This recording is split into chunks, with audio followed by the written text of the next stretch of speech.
Garage. Aquí cabe todo el cine. Con Eric Estrada. Fierros. Puentes.me.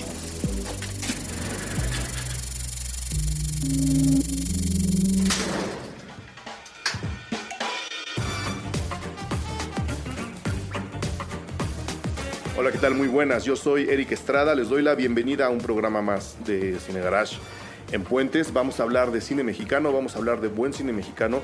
Y me da muchísimo gusto darle la bienvenida hoy a los dos invitados de esta tarde. Lo voy a decir sin orden alfabético ni ninguno otro, simplemente porque así los apunté en el guión de este programa. Tengo a mi lado derecho a Yulene Olaizola. Yulene, bienvenida. Muchas gracias por venir a Cine Garage. Gracias por la invitación. Y del otro lado, del lado izquierdo, a Rubén Imas. Rubén, bienvenido. Muchas gracias por estar aquí. Gracias, Eric. Buenas tardes. Buenas tardes. Los dos son directores de Epitafio, la película mexicana. Desgraciadamente hay que decirlo así, parece que solo se puede estrenar una película mexicana a la semana, deberían ser varias a la semana, pero desafortunadamente solo es una, pero es una película que a mí me gustó mucho. Entonces ellos son los directores de Epitafio, una película muy particular por muchas cosas que espero nos dé tiempo de desmenuzar en esta plática. Antes de seguir, de nuevo, muchas gracias por estar aquí. Ya medio habíamos platicado en el Festival de la Riviera Maya, ¿no? Que fue donde la película se proyectó de manera más reciente, ¿o ha habido proyecciones después de ese festival? La más reciente en México fue en Riviera Maya. En México. No, estuvimos en Guanajuato después, ¿no? Estuvimos en Guanajuato. Claro. No tuvimos la oportunidad de estar presentes Rubén y yo en Guanajuato, pero Riviera Maya fue el último festival donde estuvimos nosotros, digamos, compartiendo con el público. Claro, y ahí nos vimos y yo les dije que me había gustado la película. Medio empezamos a platicar, pero les dije, no, vamos a aguantarla para un programa en Cine Garage. Entonces, mil gracias por haber aceptado y aquí estamos.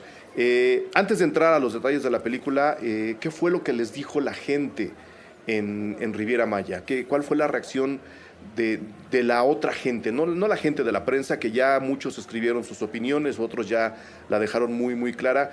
¿Qué les decía la gente alrededor de Epitafio? Porque hubo muchas proyecciones en lugares muy diferentes, además, dentro del festival.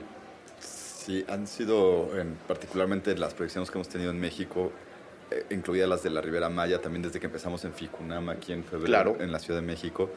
Pero en general las proyecciones con el público mexicano creo que hay una muy buena recepción. Creo que inmediatamente la gente comprende que está ante una película muy sui generis, muy distinta de lo que está acostumbrado a ver. Desgraciadamente seguimos con el género de cine mexicano, entonces como que están esperando ya por dónde viene el batazo y de repente como que esta película los sorprende y creo que los sorprende para bien, ¿no? Es un tema histórico que maneja la película, pero al mismo tiempo también tiene esta cuestión de momentos fotográficos muy interesantes, creo yo, que retratamos ahí en el Pico de Orizaba a 5,000 metros de altura, unos paisajes casi marcianos, ¿no? Poco conocidos en el cine mexicano. Luego la temática de la conquista de América también es poco retratada en el cine mexicano. Muy descuidada, ¿no? Muy descuidada, muy olvidada. Suponemos siempre que es una cuestión de presupuestos, pero creo que también un poco de ingenio y ganas, creo que pueden ayudar a contar ese tipo de historias, ¿no? Que es lo que más nos gustaba a nosotros de hacer esta película, poder tomar la cámara y viajar en el tiempo, utilizarla como máquina del tiempo y de repente estar ahí en medio de la conquista y tratar de echar como una mirada, ¿no? Y creo que la reacción del público mexicano ha sido muy interesante en este sentido, ¿no? Creo que tú conoces bien nuestras otras películas, siempre batallamos un poco, ¿no? Nosotros partimos siempre desde un método de trabajo muy autoral, ¿no? No quiero encasillarme en un tipo de director, pero de esa forma trabajamos Yulene y yo, tan incluso así que somos productores de nuestras películas. Claro. Nos gusta como tener todo ese control. Y esas decisiones creativas a tope y creo que en esta película logramos expandir un poquito nuestros brazos, ¿no? Nuestros tentáculos para poder tomar un poco más de público, ¿no? Creo que la película tiene varios lugares de donde agarrarse, ¿no? No sé si Yulene quiere compasar. Nada, esas líneas que dice Rubén que muestran distintas posibilidades. Está el rollo histórico, está la parte de alpinismo, que creo que a cualquier persona que se haya acercado algún momento al alpinismo la película puede ser muy atractiva. Y tiene una dosis de aventura, ¿no? Dosificada, digamos, pero creo que hay una parte de aventura muy interesante que atrae al público. y una cierta polémica que se puede llegar a generar o que nos hemos encontrado con algunas proyecciones en México que tienen que ver con que la gente de pronto se sorprende que nuestra película no juzgue de manera radical o rotunda a los personajes de los conquistadores españoles, no los trate de clasificar como este personaje malo, absolutamente negro, malo, villano. Y de pronto eso saca de onda algún público que siente que estamos poniéndonos de su lado, que nos reclama de pronto que por qué no mejor hicimos una película de Moctezuma o del lado, digamos, mexicano. Y eso ha generado cierta polémica con el público, que es muy interesante de discutir después en las pláticas y los encuentros con el público. Que creo que es algo de lo mejor que le puede pasar a una película, ¿no? Que la gente te diga, oye, ¿por qué el villano por qué quien yo creo que es el villano no es el villano? Así es lo que esperábamos. Hemos tratado de hacer contacto incluso con historiadores, un poco para compartir nuestra visión. Nosotros no somos historiadores, somos cineastas, nos atacamos desde el punto de vista de la construcción cinematográfica, el mundo de la ficción, pero tomamos elementos de la historia, en este caso, ¿no? La historia está basada en hechos reales que están documentados en textos de la época. Entonces, digamos que es como tomar prestado también para construir nosotros nuestras propias narrativa. Y nos hemos encontrado con un grupo, ciertos historiadores por ahí que se sienten un poco ofendidos realmente, porque es verdad que no hemos podido reivindicar a los indígenas a lo largo de 500 años, ¿no? Que esa gran deuda sigue por ahí y que revisar realmente cómo volver a valorar lo que teníamos aquí, que definitivamente desapareció de alguna forma, sigue estando latente, todos lo sabemos, pero un poco Yuren y yo sabíamos que somos mexicanos. Siempre nos ha gustado mucho el pasado precolombino o el mundo indígena mexicano, ¿no? El aspecto mesoamericano, nuestras grandes culturas. Y siempre hemos estado ahí, somos muy conscientes de la desigualdad social y racial que generó el hecho de la conquista en su momento, ¿no?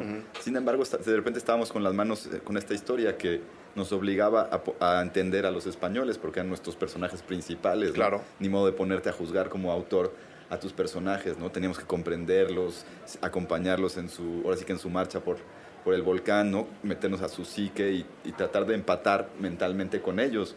Y eso fue la labor que hicimos y parece, como dice Irene, hay cierta gente que se molesta mucho, ¿no? Que además es una molestia que, comprendo, pero yo tampoco comparto. Qué bueno.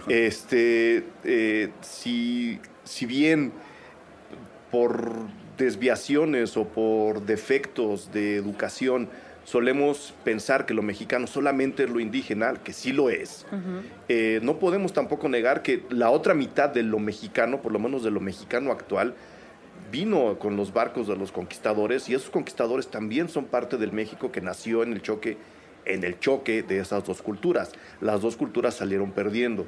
Así es. Por ahí es que yo no vi, a mí no me molestó nunca. A mí se me hace muy interesante la historia que están contando, que ahora espero nos den más detalles para la gente que debe estar diciendo, ¿pero de qué se trata? ¿de qué se trata la película? Pero creo que lo interesante de la postura de la película es justo eso. Vamos a contar la historia de estos seres humanos que se encontraron de repente parados ahí y no tenían idea qué era lo que iba a pasar después, ¿no? Y creo que matizar ahora, con la distancia y la ventaja que nos da el tiempo, es una de las reflexiones que como país hecho pedazos que tenemos ahora necesitamos hacer, ¿no? Que ya a estas alturas es muy fácil decir los buenos y los malos, de un lado sí, del otro lado no, siendo que pensar así tiene al país colgando de un hilo como lo tenemos ahora. Entonces creo que matizar a esos personajes se me hace una reflexión muy oportuna a la hora de ver la película y que espero le entregue a mucha más gente.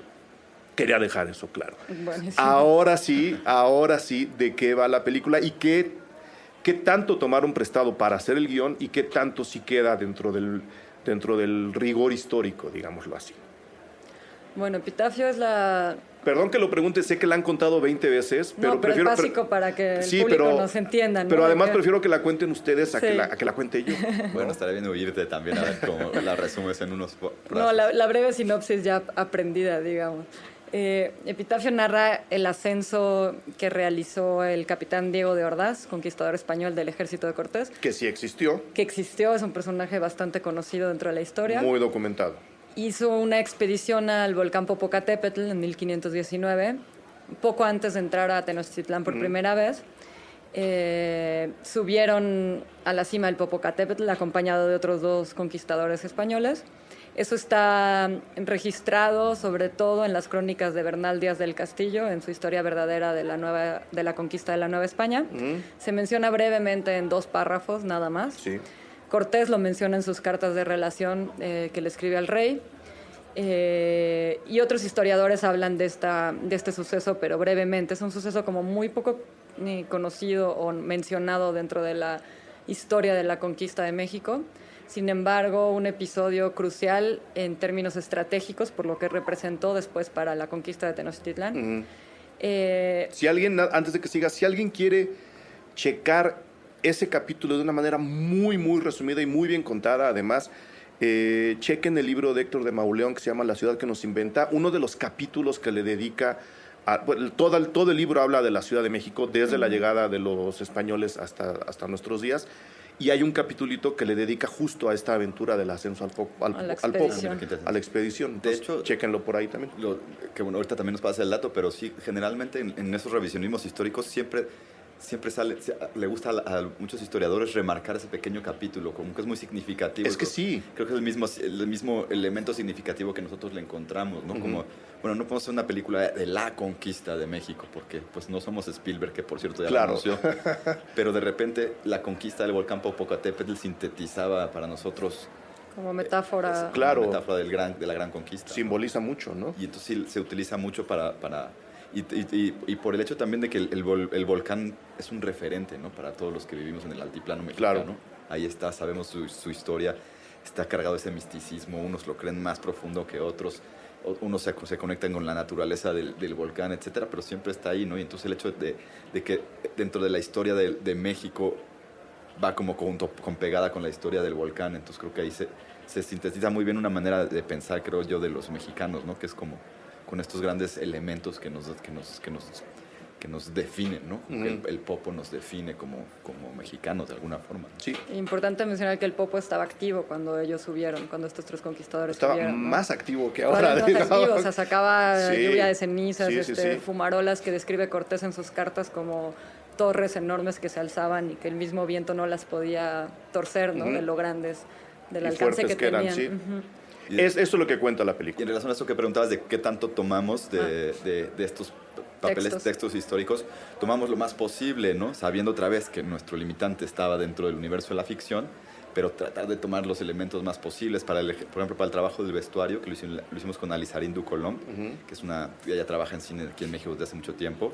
Pues una investigación muy clavada, tratando de encontrar como fuentes muy directas, no tanto más bien las recreaciones que se han hecho desde entonces, que ha habido cantidad, sino tratar de ir como a las fuentes directas, a tratar de sacar lo más,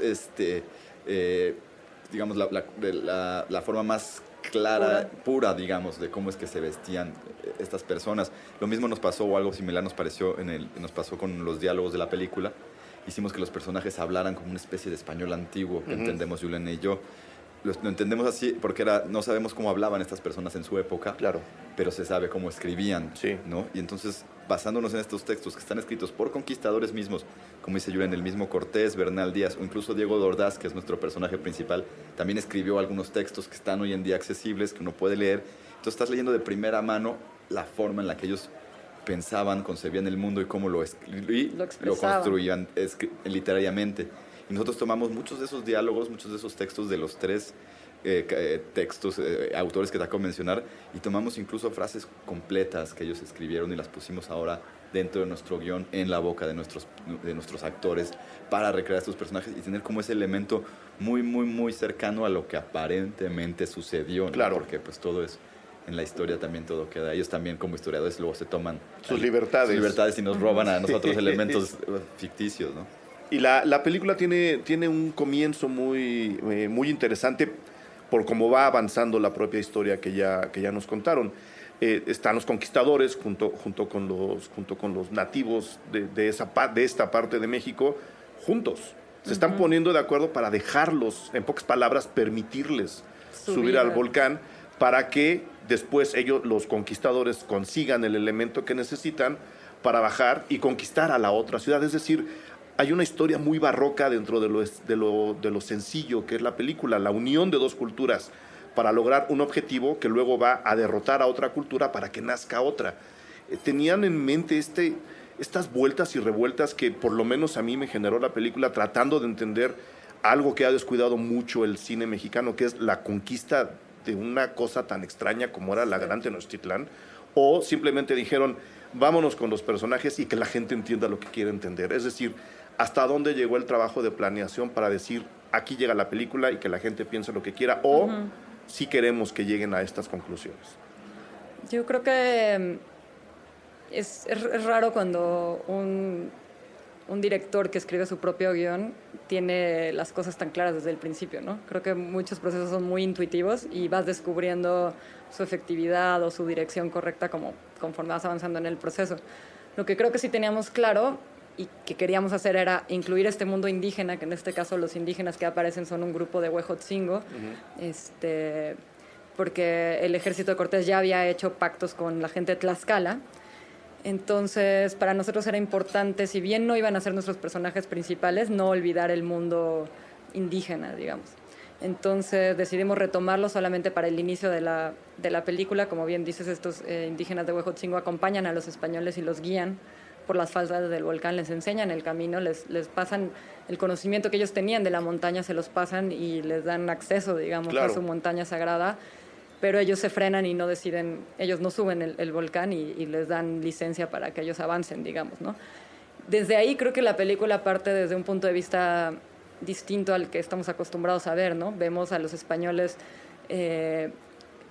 relacionándose con los indígenas de manera correcta, propia, incluso fraternal, ¿no? Sí. Desde ahí creo que rompe con las expectativas de lo que uno está esperando. Y esa decisión no la tomamos literalmente conscientes de, ok, queremos hacer esto, sino que fueron cosas que nos fuimos encontrando en estos textos, ¿no? Donde de pronto Diego de Ordaz habla de tratar a los indígenas como hermanos, de respetarlos, de no llamarles indígenas o indios más bien como los llamaban, sino llamarles naturales. Entonces todo ese tipo de información nos fue sorprendiendo, de ir descubriendo algo más del lado del conquistador que no se menciona, ¿no? Y ya todo el resto del proceso pues fue tratar de ponernos en los zapatos de estos personajes y entender qué demonios estaba pasando por su cabeza al enfrentarse a una aventura de esta naturaleza. Cabe mencionar que estos 3 soldados subieron solos y por primera vez estaban solos después de haberse enfrentado a decenas de batallas heroicas, épicas, tremendas, donde estaban pues, grandes ejércitos indígenas y cientos de españoles. De pronto estos 3 tipos estaban solos en medio de la nada, viviendo una experiencia totalmente sui generis, ¿no? Que les permitía de pronto reflexionar, entrar en un proceso introspectivo muy distinto al que se vive estando rodeado de ejércitos, ¿no? O en el mar, ¿no? Que también habían pasado mucho tiempo en el mar antes de llegar a México. Así es. O, por ejemplo, en la selva, ¿no? Que también, sí. Todas las películas que hemos visto de la conquista siempre suceden en la selva y yo creo que cualquier ser humano en el mundo, si piensa en la conquista de América, se va a imaginar a un hombre con un casco en medio de la selva. Y eran varias cosas las que fuimos descubriendo a la hora, como dice Yulene, es un proceso como de investigación que vas realizando y ir descubriendo varias cosas, como dice Yulene, que nos iban sorprendiendo y que considerábamos vitales compartir con la gente para que también se fueran sorprendiendo como con nosotros. Como por ejemplo, el mismo caso, otra vez insistiendo en el personaje Diego de Ordaz, que sí existió, es de los pocos conquistadores que tiene en América, tiene una ciudad con su nombre. En Venezuela se llama Puerto Ordaz, porque no es el conquistador al que le borraron todas las calles porque fue un asesino, como los hubo varios, despiadado. Era un tipo que, bueno, también tuvo que esclavizar, también tuvo que ser parte. Porque así se vivía en ese momento. Sea, también es que creo que también hay que entender ese tipo de cosas. Y creo que por eso mucha gente no se avienta a hacer películas o de la colonia o de la conquista de América en general. Está mal, claro que está mal la esclavitud y nadie estaría de acuerdo, espero, ahora que un sistema económico, político y social como ese se replicara en este momento. Claro. Pero hay que entender que el mundo se entendía a sí mismo de esa forma en ese tiempo. Entonces, si lo entendemos así, no es que esté perdonando la esclavitud, pero es como de, ¿qué más podía hacer? O sea, Cortés, ¿qué tenía que hacer? Fundar sus haciendas, tener a sus trabajadores. Lo siento, no había otra, no entendían al mundo de otra forma. Yo creo que eso que dices justo, que es algo que no nos planteamos así, que la película que marque esto, que hable de esto. Pero como dice Yulene, y con esa sorpresa, y ese compartir esa sorpresa con la gente, creo que un poco la película termina motivando ese tipo de lectura. Creo que esa lectura que haces tú también nos la hizo Fernanda Solórzano, que fue nuestra jurado en Rivera Maya, por cierto, y después publicó una crítica, hizo una crítica pública sobre película y mencionaba justo ese valor que encontraba ella mucho, de poder ver un poco a los ojos a nuestros famosos padres malditos, le llamó ella, ¿no? Como si somos los hijos de la fregada, por un lado, y nuestro padre ausente o maldito, como que este tabú traumático, que sigue siendo un trauma en la sociedad mexicana, pero de repente hay que verlo a los ojos. Si les han dicho lo que les han dicho, es que ahí está todavía. Y hay que verlo a los ojos, ¿no? Y creo que eso fue lo que, a donde está llegando la película, y que tiene sentido con lo que dice Yulene, porque uno no sabe de qué se trata la película, dice Woody Allen, hasta que la terminas. Hasta que la primera persona te dice, oye, yo veo que es la película. Claro. Y de repente todo nos hace un poco de sentido, ¿no? Todo este tipo de lecturas, digo, también otras lecturas son siempre bienvenidas, pero nos va haciendo sentido que evidentemente todo partía de una misma sorpresa que nosotros teníamos al descubrir esta historia, descubrir personas, porque si bien siempre pensamos, bueno, que el ejército español como tal era una masa, ¿no? Y la masa se puede comportar de unas formas muy violentas y enloquecidas, pero vamos con el individuo, ¿no? Vamos a estar, que es una persona como nosotros hoy en día, nada más que metidos en esas situaciones, como dices tú, y no había más otro margen de acción. No veían al mundo de otra forma. Ahí está, digamos, la investigación, que por lo que veo fue profunda, fue seria, pero hubo películas que ayudaron a marcar el rumbo de lo que ustedes querían hacer, porque yo a la hora de verla pensaba, y lo menciono en la crítica que publiqué justo al día siguiente de que vi la película, yo pensaba en Cabeza de Vaca, y yo dije, creo que Cabeza de Vaca estaba buscando lo mismo y juega más o menos con las mismas herramientas, pero no sé si ustedes mismos tuvieron otras referencias, incluso no necesariamente de la conquista de México, sino de otras películas de época, para delimitar y marcar hacia dónde y por dónde querían caminar ustedes. Cabeza de Vaca definitivamente es una de las películas mexicanas que más nos gusta y que de alguna manera nos motivó también. Nicolás Echeverría, el director, fue maestro nuestro en la Escuela de Cine de ambos y es un cineasta que admiramos mucho. Sin embargo, creo que por lo menos yo personalmente me acerqué más al ejemplo de Aguirre, de Herzog, sobre todo porque el estilo de rodaje se acercaba más a lo que estábamos tratando de hacer nosotros. ¿Más real? Más documental, digamos, y con equipos de producción más pequeños, ¿no? Con menos recursos técnicos y sobre todo apostándole a que el equipo de filmación viva la experiencia lo más cercana posible a lo que vivieron los personajes, ¿no? Entonces, eso implica irse a vivir a la selva y vivir realmente en el lugar donde ocurrieron los hechos. No estar viviendo en un hotel y trasladarte todas las mañanas a la selva para filmar, sino ser parte de ello. Porque eso te cambia digamos, la manera en la que vives durante el rodaje cambia las cosas que van pasando en la película. Todas esas experiencias reales se impregnan en la película. Entonces, en ese sentido, pues nuestro rodaje fue de alpinismo, ¿no? Nos tuvimos que volver alpinistas, acampábamos en la montaña, no nos bañábamos, digamos, vivíamos lo más cercano a los personajes. Y lo mismo los actores, para los actores era muy importante pues vivir eso para no tener que fingirlo, ¿no? Cuando están muriéndose de frío, pues claro, se están muriendo de frío. Y eso es algo que en el cine en general nos interesa a nosotros, como llenar el cine, de dotarlo de experiencias reales y no llegar solamente a ejecutar un plan que tengas previamente pensado en un storyboard o en una lista de planos, sino llegar ahí a resolver las cosas y jugar con los elementos vivos que están enfrente de ti ocurriendo, ¿no? Es un sistema también muy herzogiano, no por el tema y el personaje que empatan como directamente. Mucha gente nos ha dicho, oigan, ustedes hasta son como películas que dialogan y uno, bueno, no puede más que sentirse bien, ¿no? Pero sobre todo es mucho, como dice Yuen, un método, una forma de producir las películas un tanto más horizontales, ¿no? Evidentemente, bueno, la jerarquía del director y del productor tienen que imperar para poner un orden, pero nosotros, por ejemplo, en el rodaje éramos los directores y nuestros propios asistentes, y éramos el script, y también éramos maquillistas, y también nos tocaba ser cargadores. Y el fotógrafo también tenía que ser el segundo de cámara, y también tenía que meterse en maquillista, y también tenía que ser asistente de producción. Y el cargador, ¿no? Los porteadores que viven ahí en un pueblo que se llama Villa Hidalgo, en la falda del Pico de Orizaba, eran el cargador que nos subía el garrafón de agua todos los días, pero que también se volvía el asistente de maquillaje y luego también era el asistente de producción. Entonces, como esta cosa de ser un poco multifacéticos, creo que es algo que nos ayuda mucho a Yulene y a mí desde un principio, que los dos visualizamos el mismo método, el mismo sistema de producción, la misma forma en la que íbamos a trabajar, y eso ayudó a que trabajáramos mucho. En ese sentido es muy inspirador Herzog en sí como su cine, ¿no? Claro. Evidentemente Aguirre pues está ahí, ¿no? Es como, a mí lo que me gusta del cine, o cosas que más disfruto del cine, es que yo me apropio de las películas, se me meten en la cabeza y es como un sueño soñé alguna vez que mi mamá me salía volando por una ventana. Bueno, es un sueño mío, pero también vi una película tal que se trataba tal y también ya es mía, ¿no? Entonces de repente Aguirre está, Julen y yo pues, somos fans de toda la vida, entonces siempre está ahí metida. Entonces evidentemente hubo una especie de una liga, ¿no? Intrínseco.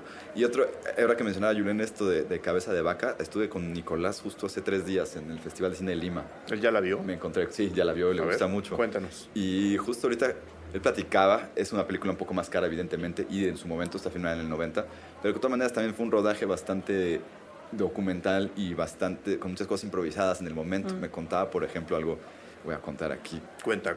Delicioso, que es que todos esos diálogos que hay en una lengua, no voy a decir por qué lengua es, porque no es ninguna. Es un lenguaje inventado por Nicolás. Todos estos gritos que hablan, como habla Roberto Sosa, yo creía que era náhuatl, ¿no? Entonces también es... Lo que pasa es que tuvo un buen universo de producción, ¿no? Y unos grandes productores. Esta película tiene un poco más como de robustez financiera, sí, evidentemente. Sin embargo, la película también está filmada mucho en esa aventura, sí, ¿no? Muy improvisada, esperando a la naturaleza que también dicte las cosas, sí, ¿no? Que en la montaña era clave eso, este ojo documental, porque el paisaje allá arriba en el Pico de Orizaba cambia cada 20 minutos. Sí, y era algo que me decía Leonardo García Sao el día que vimos la película, el propio paisaje que cambia conforme cambian los metros hacia arriba, en este caso en el Pico de Orizaba, aunque la historia está narrada en el Popo, sí, ese cambio de paisaje te va marcando los cambios de capítulo en la historia que estás contando, ¿no? Hay como una especie de escenario diferente cada vez que a estos pobres les cae otra vez el 20 de que, ¿qué estamos haciendo aquí? ¿Qué va a pasar mañana? No tenemos idea. Pero esas preguntas, siendo las mismas, son distintas conforme van subiendo la montaña. Sí. Tuvimos chance de entrenarnos un poco como alpinistas y de subir el Pico de Orizaba un par de veces antes de hacer la película. Por lo menos no hasta arriba, pero pues sí de vivir la experiencia del alpinismo. Y creo que eso es lo que te va pasando normalmente, ¿no? A menos que seas un alpinista ya muy experimentado. Y probablemente también, porque... Esto de sufrir de la falta de oxígeno, el mal de montaña te puede ocurrir aunque seas un gran alpinista experimentado. Pero un poco el proceso de ir subiendo una montaña es que normalmente comienzas con muchos ánimos, ¿no? Muy prendido. En una pradera. Claro, en zonas más planas. Todavía con baños al alcance, ¿no? Con un refugio cercano. Sí, seguro. Echando el cigarrito, sí, todo. Y conforme vas subiendo, por un lado la falta de oxígeno te va afectando la forma de pensar. El cansancio obviamente pues, se va haciendo mucho más denso. Tu cabeza empieza como a arrepentirse, ¿no? A decir como, ¿qué demonios estoy haciendo aquí? ¿Para qué me metí en esto? La razón te pide otra cosa. Totalmente, sí. La razón te pide o más bien vete para abajo.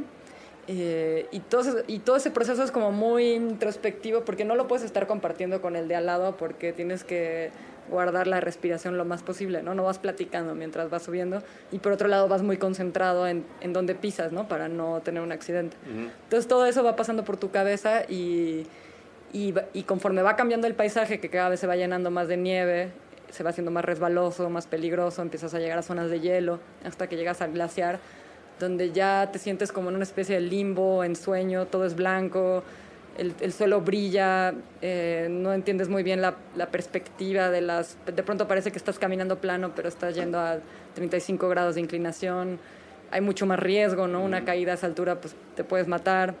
En el Pico de Orizaba se mueren 3-4 personas al año, ¿no?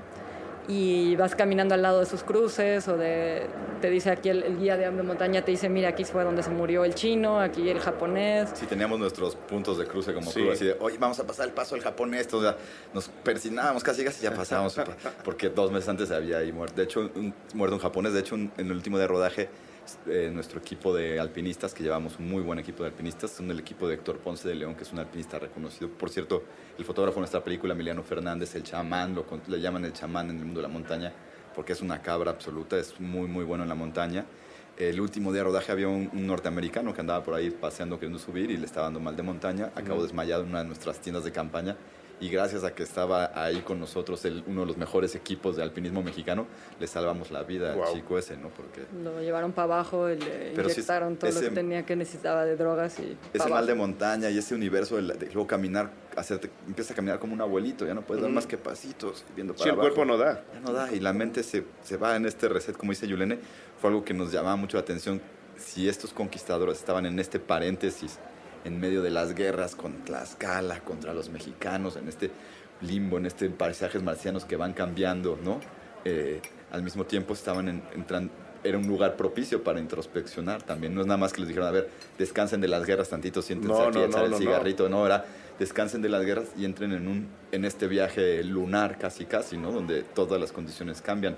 Una de las cosas que apostábamos mucho era que seguro estos conquistadores, porque además se cree, además dentro de la historia occidental, que tal vez Diego de Ordaz fue el primer europeo que ascendió a tal altura. Creo que sí fue él, ¿eh? Lo mencionan. Eso como... es la historia occidental, ¿no? Porque entre los hindúes y los incas, pues seguro las historias se manejan. Claro. Pero en el mundo europeo, Diego de Ordaz, entonces seguro no conocían el mar de montaña y entonces apostábamos, seguro que les empezó a dar mal de montaña. ¿Y qué pasa si te empieza a dar mal de montaña y no lo sabes? ¿No? Como si alguien vas a una fiesta y alguien le echa unas gotas de droga a tu bebida, tú no te avisas. No te avisan. Y de repente estás... Entonces todo eso disparaba muy, muy padre las posibilidades de la película. A mí me gusta mucho cuando estamos en una función, por ejemplo en la Riviera Maya, que luego le subían mucho al aire acondicionado, que sí era frío, ¿no? Entonces de repente sí, creo que apostamos mucho a tratar de hacer muy, muy viva la experiencia de ascender la montaña. Sí es la película histórica, la introspección de estos conquistadores, estas reflexiones que hablamos al principio sobre la mexicanidad y ¿no? El hecho traumático de nuestra fundación, pero sobre todo también creo que el hecho de la vivencialidad del subir una montaña. Creo que mucha gente también ha visto la película y dice, es que sufrí el frío, es que me cansé, ¿no? Entonces pues, digo que esto del frío hasta me gustaría que en el cine le empezaran a quitar el oxígeno. Más todavía. O le quitaran el oxígeno lentamente, ¿no? Y la gente empezaba a no poder respirar mientras ve la película. Déjame escoger quién va a estar en esta función y yo te apoyo. Sí. Déjenme hacer la pausa de este episodio y volvemos para seguir hablando de Epitafio, que hay varias preguntas y datos que creo que la gente tiene que escuchar. Ahora venimos.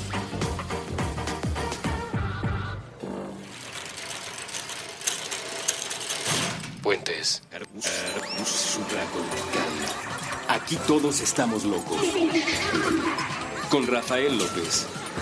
Nuevo episodio todos los viernes a las 8 a.m. Puentes.m.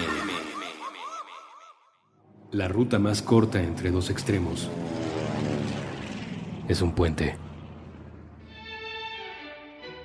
Mucha mierda. Con Pablo Iván García. Teatro actual en la Ciudad de México. Todos los jueves, nuevo episodio a la 1 de la tarde. Puentes.me.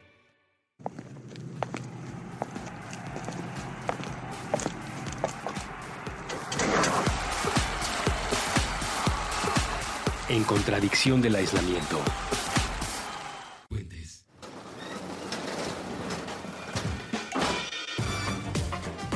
Puentes. Muy bien, estamos de regreso. Cuéntenme de Emiliano Fernández. Ya nos dijeron que pues es alpinista, es alguien experimentado en el asunto, pero a nivel de cinefotografía tampoco tiene una carrera muy larga. Y sin embargo el trabajo de foto como foto y de cámara, que no es lo mismo, es sorprendente en el mejor de los sentidos. Lo digo porque viendo la película, empezando la película, encontraba yo unos encuadres donde yo decía, aquí estaría realmente atrevido que la cámara se moviera entre estos dos árboles, y la cámara se mueve.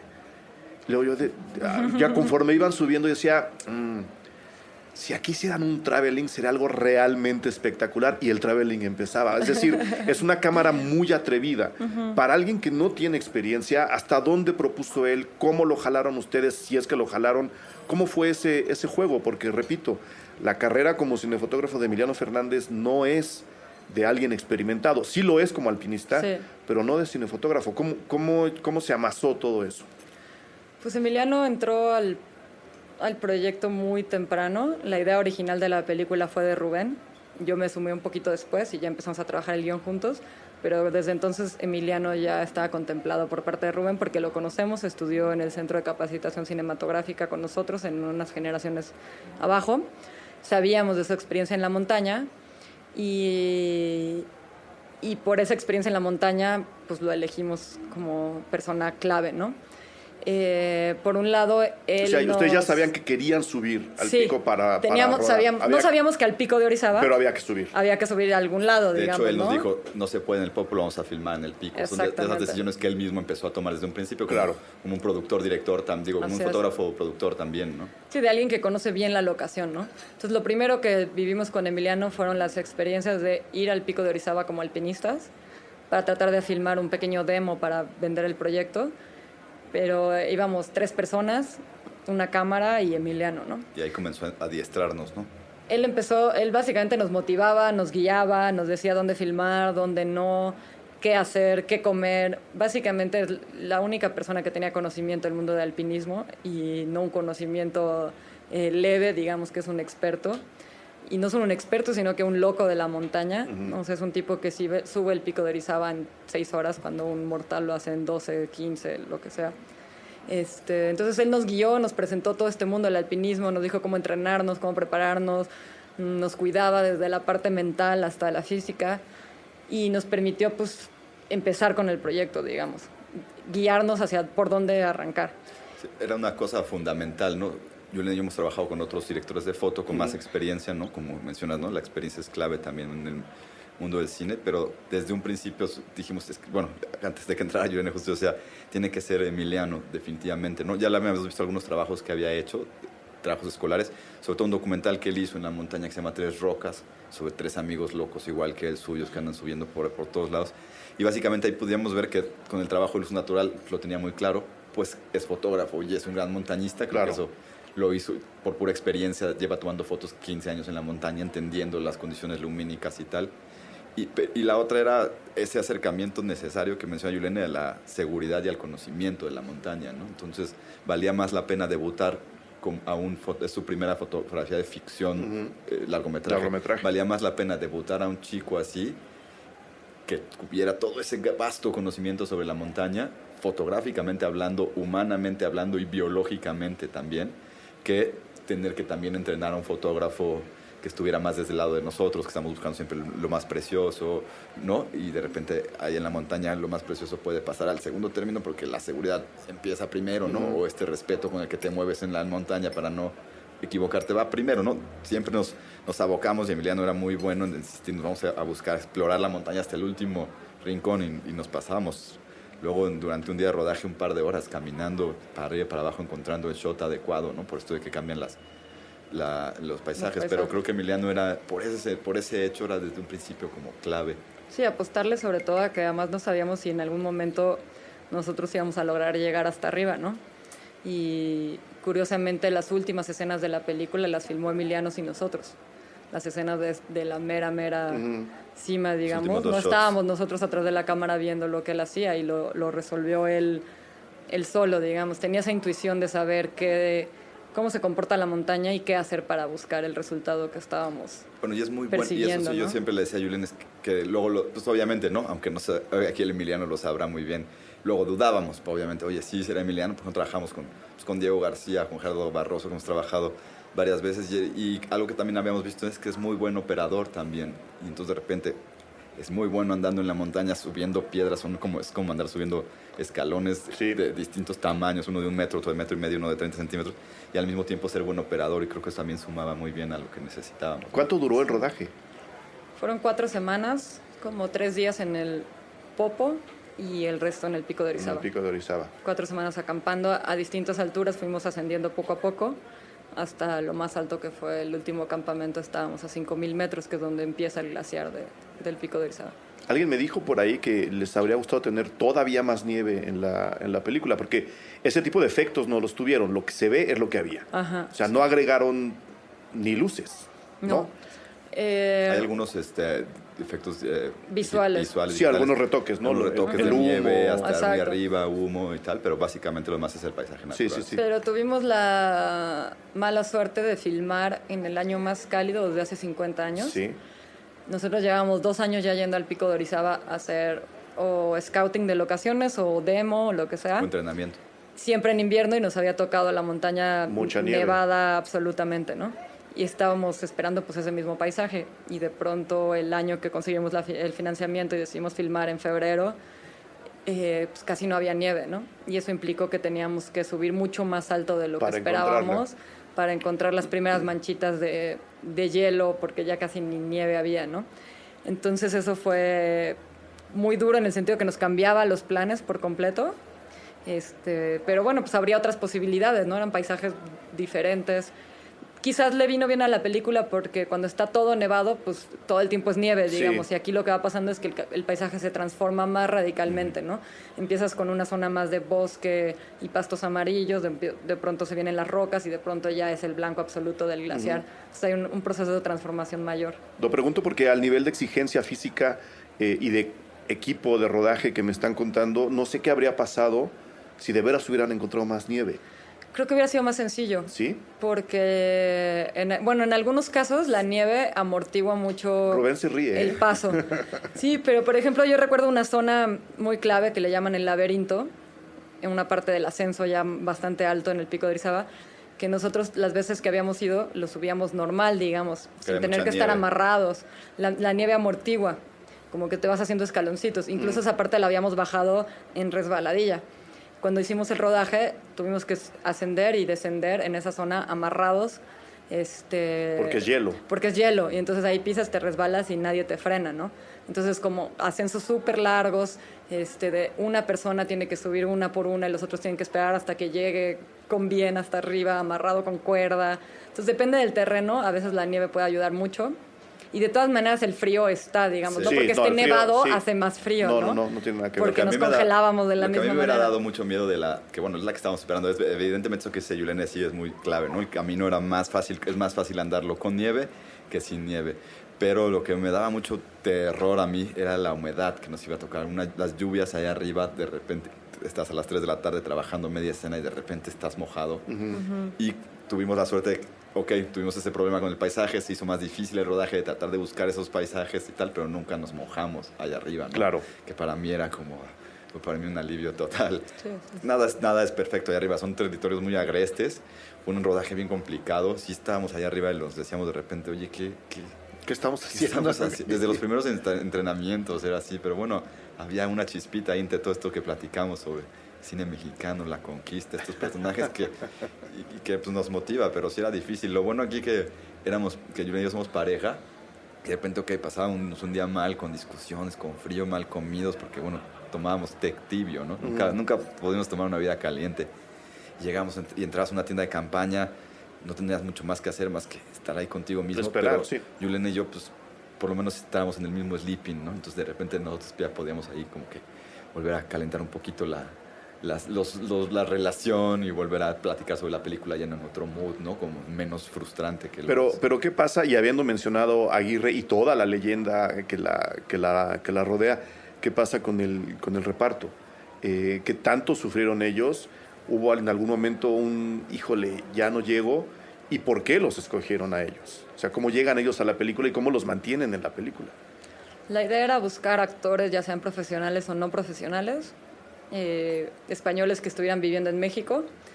Iba a ser muy difícil irnos a España a buscar ahí, digamos que iba a ser enorme el mundo de posibilidades, en cambio españoles viviendo en México pues se reducía Sabemos dónde la están, búsqueda, ¿no? Sabemos dónde llegar a buscarlos. Y lo que sí es que han llegado muchos en los últimos años, ¿no? Desde la crisis sí. en España hay muchísimos que curiosamente comparten esa cosa con los conquistadores, que se han venido a México a buscar un poco lo que haya. Sí. No necesariamente a desarrollarse en su área de trabajo, sino a buscar chamba pues donde se les pueda ofrecer, sí.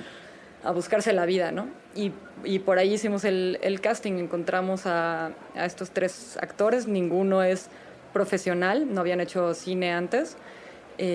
Uno de ellos, el más joven, Carlos Triviño, es mecánico.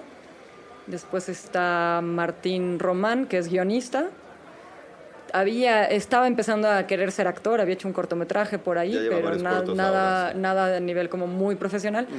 Y Javier Coronado, que interpreta a Diego de Ordaz, que él es investigador, escribe en La Jornada, por ejemplo, y había hecho teatro universitario cuando era más joven.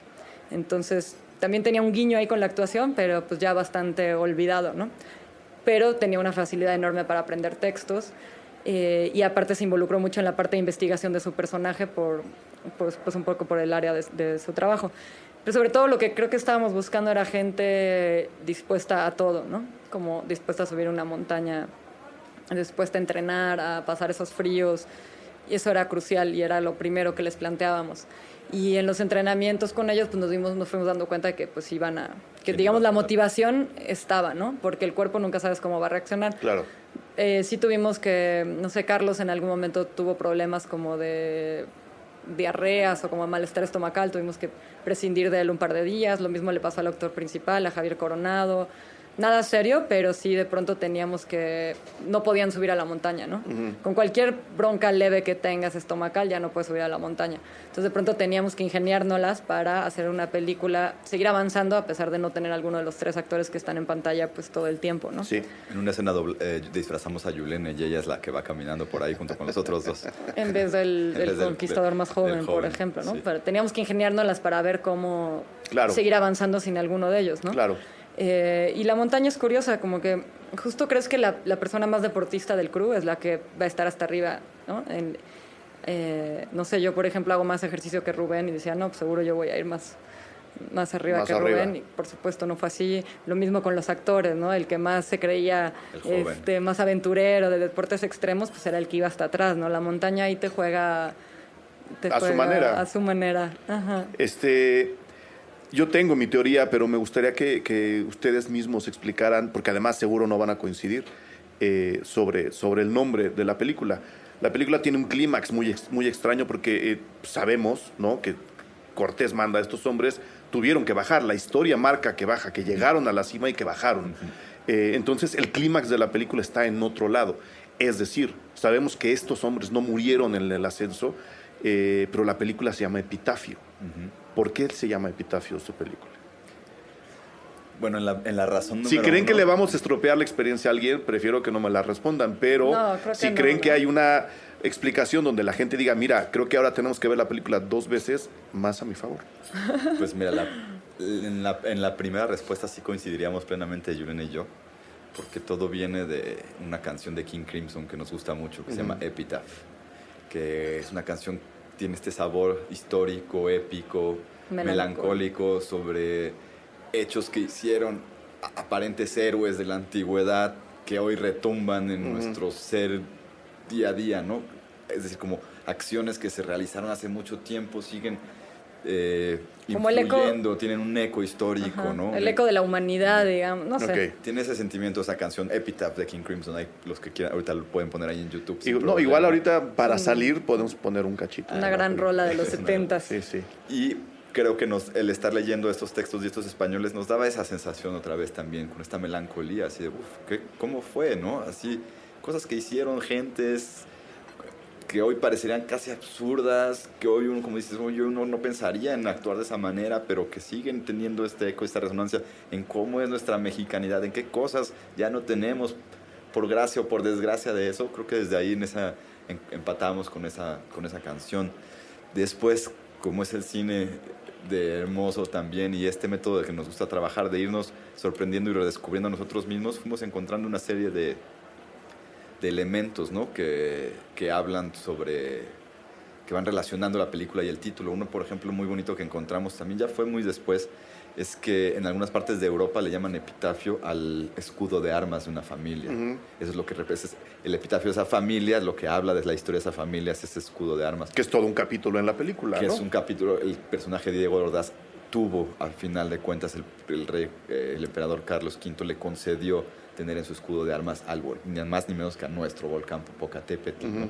Y eso como que era una influencia muy, muy directa, ¿no? Pero creo que antes que eso era la idea de que estos conquistadores, sobre todo Diego de Ordaz, que es el que está más obsesivo con dejar un legado, como muchos conquistadores, estaban buscando eso, dejar un epitafio, ¿no? Si hubiera sido enterrado Diego de Ordaz, que no lo fue porque murió viajando en barco, regresando a España y tiraron su cuerpo al mar, le hubiera gustado que en su epitafio hubiera estado escrito quizás el conquistador que conquistó el Popo, claro, o alguna frase importante de sus logros, ¿no? Entonces creo que él, como muchos otros, en cada paso que daban, en cada acción, estaban buscando ser reconocidos, sobre todo. Hay muchos conquistadores que quizás se guiaban más por el oro, ¿no?, por nada más las riquezas, pero creo que la mayoría tenían una visión mucho más allá que tenía que ver con trascender, ¿no? Y en esa época trascender significaba hacer algún legado, hecho histórico. Dejar la marca, ¿no? Exacto, dejar tu sello, ¿no? Y eso es lo que entiendo yo como Alguien nos como tu dijo por ahí, epitafio, incluso, ¿no? dijo, "Oigan, yo creería que fue Chico Díaz, ¿no? Un actor brasileño muy reconocido ahí en un festival en Fortaleza. Nos dijo, es que yo veo que más bien su película no es epitafio, es legado. Él encontraba un título más. Y justo decíamos, pues es que nosotros tomamos un poco como si fuesen las dos sinónimos partes, el legado y el epitafio, porque ahora el legado, viendo 500 años después qué pasó y cómo ha sido la historia, qué fue de esos hombres, pues sí, a lo mejor para ellos era un legado, pero de repente a nosotros nos queda ya más bien como un acto, como un epitafio, no estamos leyendo en sus lápidas, estamos tratando de ver si esa trascendencia o ese legado Se logró. cómo resuena ¿Qué hoy en día, dejó? ¿no? Sí. Exactamente. ¿Cuál es tu teoría? Mi teoría es que en el choque de estas dos culturas se acaba marcando el destino de una que no es ninguna de esas dos, pero nace de ahí. Que somos nosotros. Que somos nosotros. Los mexicanos. Que así que digas, lo repito, que bien estamos, tampoco. No por culpa de nadie. Sí. Sí, de No, Peña, o sea, de Peña. no, bueno, sí, por culpa de mucha gente que está viva ahora, pero no por ellos, quiero Sí, decir. no. O sea, no, la culpa se empezó a construir en 1900 Así es. en este país y tenemos los nombres en los libros de historia Así es. y llegarán los nombres a los libros de historia.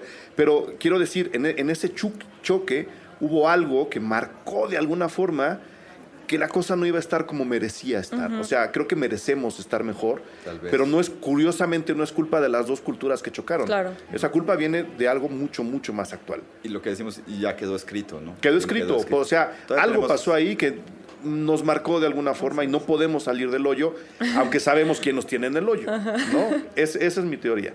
Pero bueno, la música sí es de Alejandro Taola y de Pascual Reyes. Correcto. Está correcto ese Soundtrack detalle. original que además lo vamos a lanzar ¿Se va a lanzar? un poquito después estrenamos este estreno. viernes 19 y una semana después vamos a estar lanzando en distintas plataformas de descarga el soundtrack completo Muy con un bien. par de piezas que no quedaron en el corte final, remasterizado ahí por los muchachos que son súper clavados, son unos musicazazos, los conocemos de hace tiempo. Más Alejandro que Pascual, ¿no?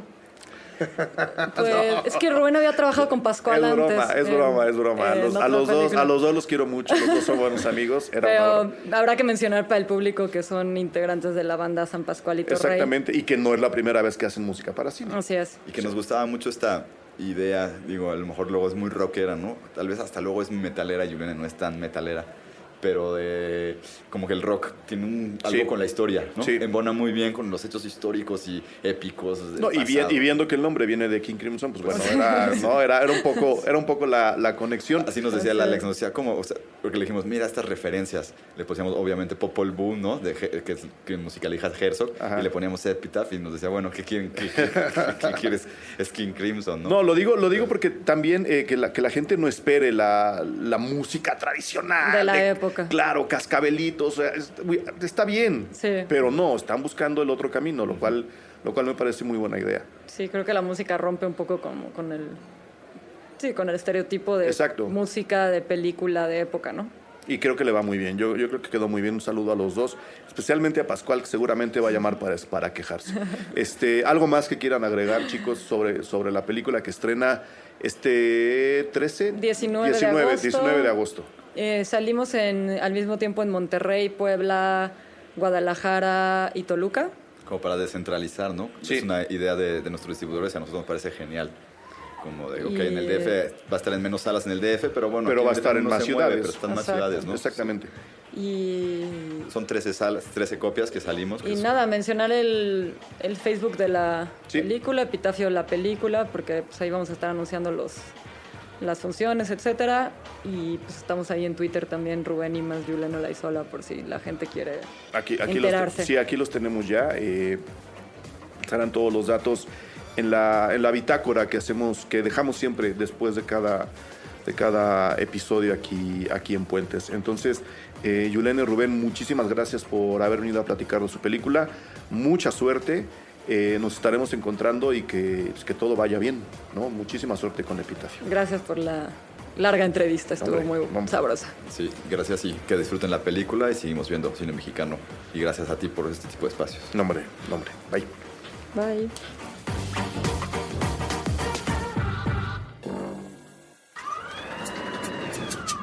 Cine Garage. Aquí cabe todo el cine. Con Eric Estrada. Fierros. Puentes.me